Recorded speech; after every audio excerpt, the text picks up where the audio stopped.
Welcome back to another episode of Local Search Tuesdays. This week, I'm coming to you from my backyard because I'm going to be talking to you about local SEO and when you should try to expand your reach.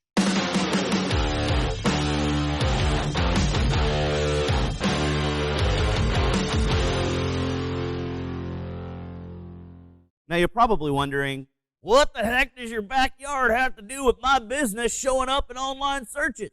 It's going to make perfect sense. Trust me. But I need to provide a little backstory first. I speak at conferences all over the world, and I've recorded a lot of video courses for SEM Rush. Pause real quick and get the URL if you want to check them out. So I tend to get a lot of questions from marketers and business owners from all over.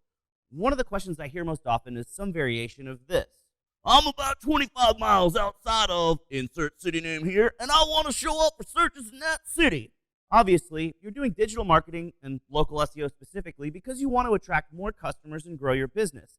You want to get as many people exposed to you as possible. It's an awesome plan, but there's only one problem. Almost every time I get this question, it turns out the business that wants to show up in the expanded nearby area doesn't even show up in its own city. So here's what I always tell people in these cases. You've got to own your own backyard before you try to show up in other cities. Oh, now I get the backyard thing. If you're not even showing up in your own city, that means you don't have good local SEO. Obviously, your city is a smaller market and audience than the bigger city half an hour away, and that's the whole reason you want to show up in searches there. But if your city is smaller, with less competition, and your business isn't optimized enough to dominate the local results, how do you expect to show up in searches in the more competitive market? Location and proximity are massive factors in local search rankings. That's why it's so much easier to show up in your own city. When you try showing up in the bigger nearby city, you've got to realize that Google shows massive preference to businesses that are actually located there. You're 25 miles away, and Google knows it. You've got to have awesome SEO to outpace the businesses that are actually located in that city.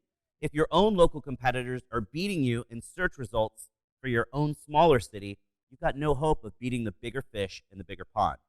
So before worrying about expanding your visibility, get your own backyard in order. When you start to dominate the local search results, you know you've got a better digital footprint and that you're ready to start expanding your potential reach. When you're ready, you're going to have to put in a lot of work. You can't just add a crappy city landing page. You're going to need awesome, relevant, localized content about the target city, links from websites and businesses in that city, and reviews from customers in that city. At a basic level, you've got to prove to Google that you're not only awesome in your own town, but that you're a truly relevant result for the nearby city. And in fact, a better result than competitors who are actually located there. So now you know why owning your own backyard is an important cornerstone of local SEO.